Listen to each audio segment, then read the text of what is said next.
नमस्कार दोस्तों, आप सभी का दीक्षित नॉलेज पॉइंट पर स्वागत है। आज की इस वीडियो में जो हमने स्टार्ट की थी उत्तराखंड के वन्यजीव विहार, राष्ट्रीय उद्यान, वन्यजीव गणना, तो इसके नेक्स्ट पार्ट में हम वन्यजीव विहार के बारे में डिस्कशन करेंगे। जैसे कि हमने आपको पिछली वीडियो में बताया था, उत्तराखंड के अंदर 7 वन्यजीव विहार हैं। तो वन्यजीव विहार को डिस्कशन करने से पहले वन्यजीव विहार होते क्या हैं उसके बारे में देखते हैं। जो आपके वन्यजीव विहार होते हैं, इनका निर्माण वन्यजीव संरक्षण अधिनियम 1972 के द्वारा विशेष प्रजाति के संरक्षण के लिए किया जाता है। और जो आपके वन्यजीव विहार होते हैं, इनके अंतर्गत आपकी मानवीय गतिविधियां प्रतिबंधित नहीं होती, जैसे कि आपके नेशनल पार्क्स के अंदर होती थी। और यह आपके वन्यजीव विहार IUCN की कैटेगरी 4 के अंतर्गत बनते हैं। वन्यजीव विहार का निर्माण आपका सरकार के द्वारा भी किया जा सकता है और निजी क्षेत्र के द्वारा भी किया जा सकता है। वन्यजीव विहार की एक खास बात यह है कि इसके अंतर्गत आपके वन्यजीवों का संरक्षण होता है, पक्षियों का संरक्षण होता है, परंतु पादपों का संरक्षण नहीं होता, मतलब अर्थात पेड़ों का संरक्षण नहीं होता। वन्यजीव विहार को आपके राष्ट्रीय उद्यान में तो बदला जा सकता है, परंतु राष्ट्रीय उद्यान मतलब नेशनल पार्क को आपके वन्यजीव विहार में नहीं बदला जा सकता। साथ ही वन्यजीव विहार में बसे हुए व्यक्तियों को बाहर नहीं निकाला जा सकता। और हमने कल पढ़ा था कि नेशनल पार्क के अंदर कोई भी मानवीय गतिविधियां नहीं होती, तो इसलिए अगर नेशनल पार्क के अंतर्गत कोई भी रहता है तो उसको बाहर निकाला जाता है।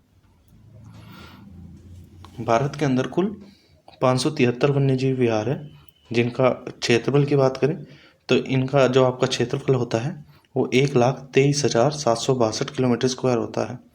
और इसको प्रतिशत के अंतर्गत देखें तो ये आपका 3.76% होता है। भारत के जो सर्वाधिक वन्यजीव विहार हैं वो आपके अंडमान निकोबार में है 97, और सेकंड नंबर पे आपका महाराष्ट्र 49। जो भारत का सबसे बड़ा वन्यजीव विहार है वो आपका नोरादेई वन्यजीव विहार है, ये आपके MP में पड़ता है। सबसे नवीन बना वन्यजीव विहार आपका करीमपूछा है, जो आपके केरल के अंतर्गत आता है। और ये बात हम ऊपर डिस्कस कर ही चुके हैं और कल की वीडियो में भी डिस्कस किया था कि उत्तराखंड के अंदर आपके कुल 9 वन्यजीव विहार है और जिनका क्षेत्रफल आपका 2690.12 किलोमीटर स्क्वायर है। और अगर इसकी परसेंटेज में बात करें तो ये आपका होता है 5.03%। जो आपके उत्तराखंड के 7 वन्यजीव विहार है, कौन सा वन्यजीव विहार कब स्थापना हुई, उसका क्या क्षेत्रफल है और वो किस जिले में स्थित है, उसके बारे में मैंने आपको इस टेबल के माध्यम से समझाने का प्रयास किया है। जैसे गोविंद वन्यजीव विहार आपका 1955 में बना था, सबसे पुराना वन्यजीव विहार है उत्तराखंड का, और जिसका क्षेत्रफल है वो है आपका 485.89 किलोमीटर स्क्वायर, और ये आपका उत्तरकाशी के अंतर्गत पड़ता है। गोविंद वन्यजीव विहार आपके रूपिन नदी घाटी में स्थित भी है। जो आपका केदारनाथ वन्यजीव विहार है, ये आपका 1972 में बना था और इसका क्षेत्रफल आपका 997.20 किलोमीटर स्क्वायर है, और ये आपका चमोली और रुद्रप्रयाग में पड़ता है। जो आपका अस्कोट वन्यजीव विहार है, ये आपका 1986 में बना और जो इसका क्षेत्रफल है वो आपका 600 किलोमीटर स्क्वायर है, और ये आपके पिथौरागढ़ के अंतर्गत आता है। सोना वन्यजीव विहार ये आपका पौड़ी गढ़वाल में है, इसका क्षेत्रफल 301.18 किलोमीटर स्क्वायर और इसकी स्थापना 1987। विंसर वन्यजीव विहार स्थापना 1988, क्षेत्रफल 47.07 किलोमीटर स्क्वायर, और ये आपके अल्मोड़ा के अंतर्गत आता है। मंसूरी वन्यजीव विहार, इसकी स्थापना आपके 1993 में हुई, इसका जो क्षेत्रफल है 10.82 किलोमीटर स्क्वायर, लगभग 11 किलोमीटर स्क्वायर। यह उत्तराखंड का सबसे छोटा वन्यजीव विहार भी है और यह आपके देहरादून में स्थित है। जो आपका सबसे अंतिम वन्यजीव विहार है उत्तराखंड का, नंधौर वन्यजीव विहार, यह आपका 2012 में बना और जो कि उत्तराखंड निर्माण के बाद पहला वन्यजीव विहार है उत्तराखंड का, और जो इसका क्षेत्रफल है लगभग 270 किलोमीटर स्क्वायर है। अगर कंप्लीट देखें तो 269.95 किलोमीटर स्क्वायर, जो आपके नैनीताल और चंपावत में पड़ता है। अगर अब आप इनको अलग अलग कैटेगरी के अकॉर्डिंग कि गोविंद वन्यजीव विहार, उसके बाद जो आपका आता है केदार वन्यजीव विहार, सबके बारे में अलग अलग डिस्कशन करें तो जो आपका सबसे पहला पड़ता है गोविंद वन्यजीव विहार, इसकी स्थापना भी हमने आपको ऊपर बताई 1955। क्षेत्रफल इसका 485 किलोमीटर स्क्वायर। और जिसका मुख्यालय है, मतलब इसके जो ज़्यादातर आधिकारिक काम होते हैं वो आपके राजाजी नेशनल पार्क से होते हैं। उत्तराखंड का सबसे प्राचीन वन्यजीव विहार है, जो आपका 15 अक्टूबर से 15 जून तक खुला रहता है। इसके अंतर्गत आपके स्नो लेपर्ड, कस्तूरी मृग, भूरा भालू, गोल्डन ईगल आदि वन्यजीव मिलते हैं। और जो ये वन्यजीव विहार है, गोविंद वन्यजीव विहार, ये अपने दाढ़ी वाले गिद्ध के लिए भी प्रसिद्ध है। और जो आपका ये दाढ़ी वाला गिद्ध होता है, ये आपका लद्दाख का राजकीय पक्षी भी है। तथा गोविंद वन्यजीव विहार का नाम पंडित गोविंद वल्लभ पंत के नाम पर रखा गया था।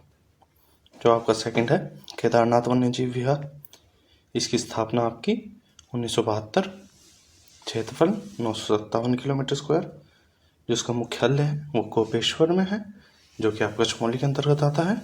और ये वन्यजीव विहार भी आपका चमोली के अंतर्गत ही आता है। यह उत्तराखंड का सबसे बड़ा वन्यजीव विहार है, जो कि आपके अलकनंदा घाटी में स्थित है।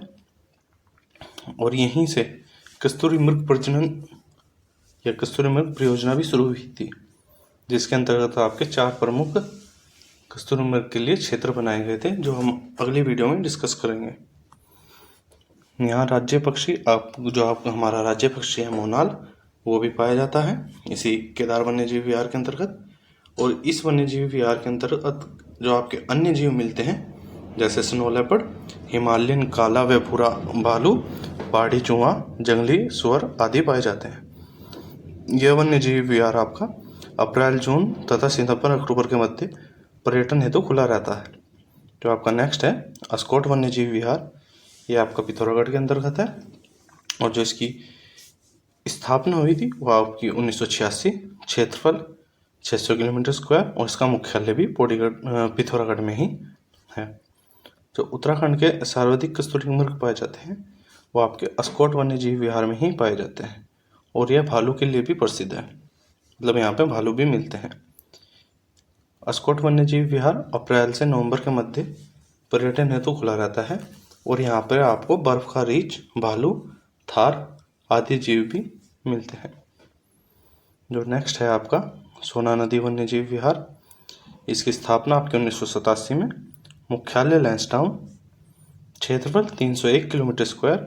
और जो इसका उपनाम है अर्थात यह अन्य नाम है वो है आपका सोना देई। इसके बारे में जो अन्य फैक्ट है, जो आपका सोना नदी वन्यजीव विहार है, ये आपका राजाजी नेशनल पार्क और जिम कॉर्बेट नेशनल पार्क के मध्य पड़ता है। और विश्व की 6% पक्षियों की प्रजाति इसी वन्यजीव विहार में मिलती है। और जो आपका सोना नदी वन्यजीव विहार है, यह आपके उपोष्ण कटिबंधीय वन क्षेत्र में आता है।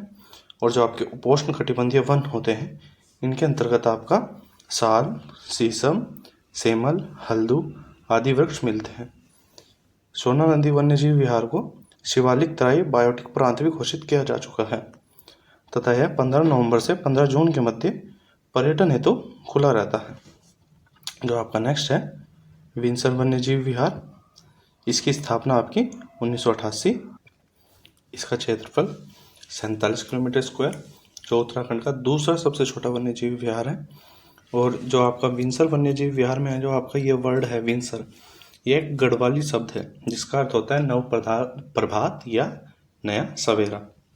और जो आपका विंसर वन्यजीव विहार है, या जो है आपका विंसर वन्यजीव विहार के अंतर्गत विंसर महादेव मंदिर है, ये आपका झाड़ीदार पहाड़ी पर स्थित है। और विंसर वन्यजीव विहार के अंतर्गत आपको पक्षियों की 200 से अधिक प्रजातियां देखने को मिलती है। विंसर वन्यजीव विहार के अंतर्गत ही आपके मैगोलिथिक काल की चट्टानें और मूर्तियां भी मिलती हैं। और जो आपका विंसर वन्यजीव विहार है, ये आपका 0 पॉइंट के अंतर्गत आता है।